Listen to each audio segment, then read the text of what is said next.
Hello, everybody. It's that college football guy here. Another video. As you tell my sunglasses, the sun's like right here. You can tell by the shadow right there. My pinky right there is where the shadow is from the mountain there. It's sun's up right in my face. Had a scheduling change for me as a truck driver. Was picked up the load in Monticello, Mississippi. Supposed to be going to north of Cincinnati, Ohio, and they said nope, drop it in Jackson. I got another driver picking it up. He's gonna get that. I need you to hook up there for the night, reset in the morning, because I need a full day tomorrow.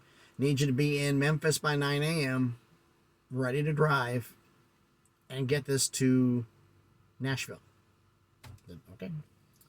So I sat for 8 hours. 2 o'clock in the afternoon, I finally left. Actually, it was 3 o'clock I left. I left at 3. I left at 3.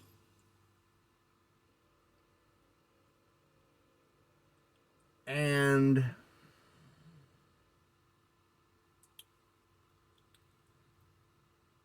I can sit here, go up and back, and I'm done. I had no miles today. All I'm going to get paid is standby money, which is $12 an hour. So, and that's the first 3 hours are free.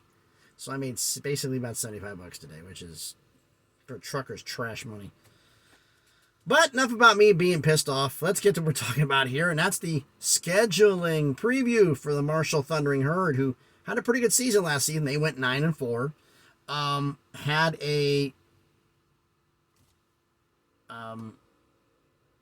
monumental win last season, which we'll get into. Now for the scheduling previews, we do like we always do.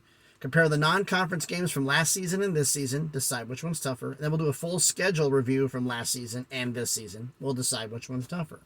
So first, let's get into this. Let's get into the non-conference schedules. Last season's non-conference games. Home against Norfolk State. At Notre Dame. At Bowling Green. Home against Gardner-Webb. 1 Power 5. 1 Group of 5. 2 FCS. The Power 5 on the road and the Group of 5 on the road. This season's non-conference games. Home against Albany. At East Carolina, home against Virginia Tech, at NC State. 2 Power 5, 1 Group of 5, 1 FCS. By default, even though it's Notre Dame, I got to say this season's tougher.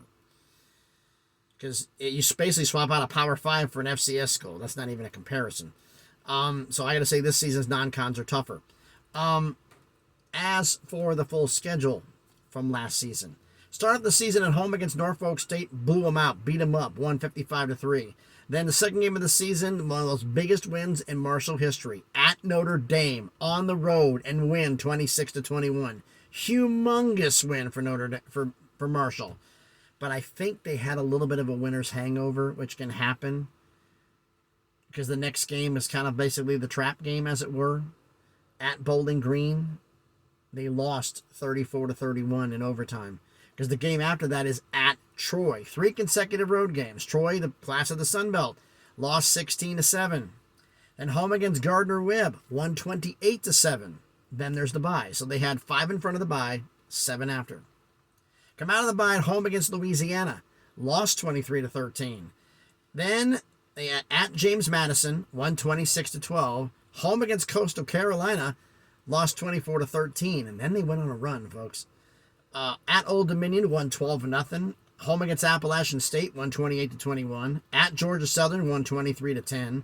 Home against Georgia State, won 28-23. Then they went to the Myrtle Beach Bowl against UConn and won 28-14. So they finished the season on a 5-game winning streak. Pretty nice little run to end the year. Basically, they were 4-4 going into those final 5 games. And it's hit the burners. This season's non-conference full schedule. Home against Albany, at East Carolina, then the bye. So last season was 5 in front of the bye, 7 after. This is 2 in front of the bye, 10 after.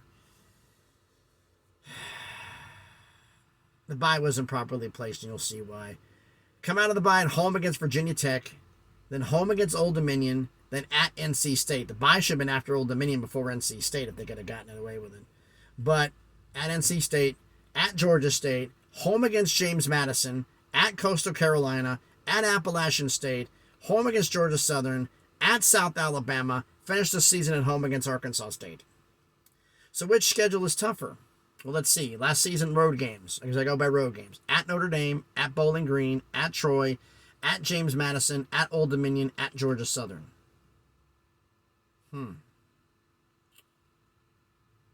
Notre Dame, Troy, James Madison, bowl teams. I don't think Georgia Southern was a bowl team. I think they were like 5 and 7. No, Old Dominion wasn't.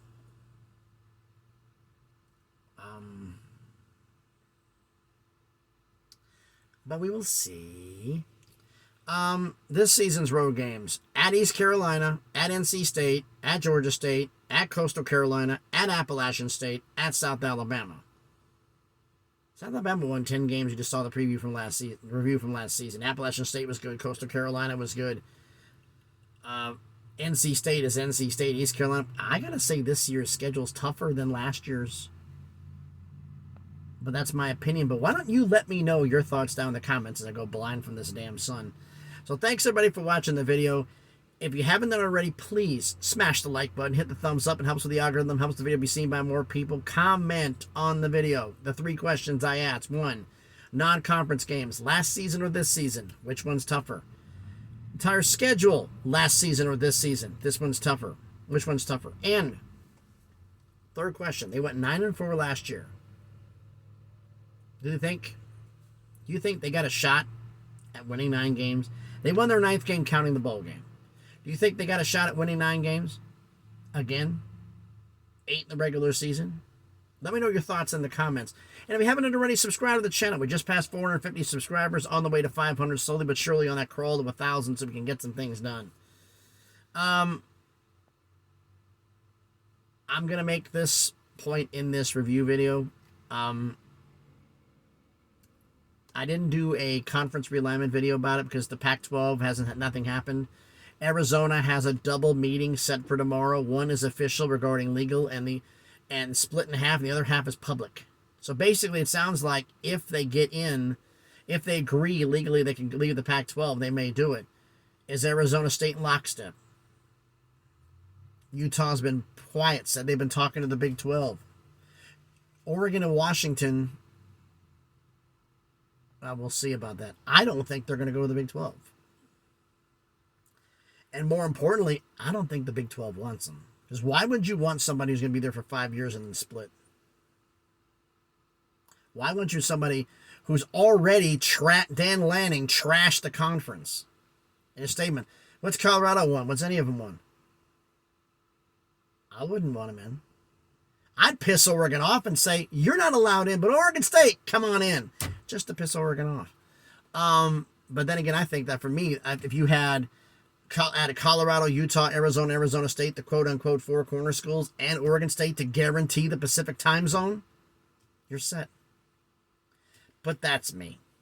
That's how I think. I have no idea how Brett Yormark thinks or how everybody else in the Big 12 thinks, so we'll see how it goes, or how those schools think. I'm basically thinking that we're going to have to find out everything in probably the next couple of weeks. By the 15th of August, we're going to find out, because that's as late as they're going to wait. I think by the 15th, whoever comes, they're going to slam the door at that point. I think the Big 12 is going to close the doors August 15th. I don't think they're going to wait any more past that. Because they want to have or maybe August 14th. You'll have a week be prior to the week 0 games and say, everything's done and finalized. Let's start for the college football season. I don't think they're going to do August 1st, which is tomorrow. But August 15th sounds like about a right idea. But you let me know your thoughts on that also down in the comments. So thanks everybody for watching the video. I have to turn everything off, and it's like 100, almost 100 degrees here in Jackson. It is hot, and I've already gotten hot in this truck. You don't see it. I'm starting to sweat in this thing. But thanks, everybody, for watching the video. Hope everybody's having a great Monday evening, Monday afternoon, depending upon where you're at in the country. Yeah, we start early in the morning. I'm probably going to do one when I get to Memphis. I'll post another video, and then probably the next one after that will be, if I get to stop, a chance to do another one. I want to crank all these scheduled previews out and get them done, because there's enough college football news I got to do between now and the start of the seasons. But I promised everybody, all the subscribers, I'd get this done, and I'm going to fulfill that promise. You guys wanted it, and I'm going to do it. So thanks, everybody, for watching the video. Hope everybody's having, like I said, having a great Friday. I wish it was Friday. I'd be home already. A great Monday. Be safe, and please, don't go blind by the sun like I am, and be good to each other.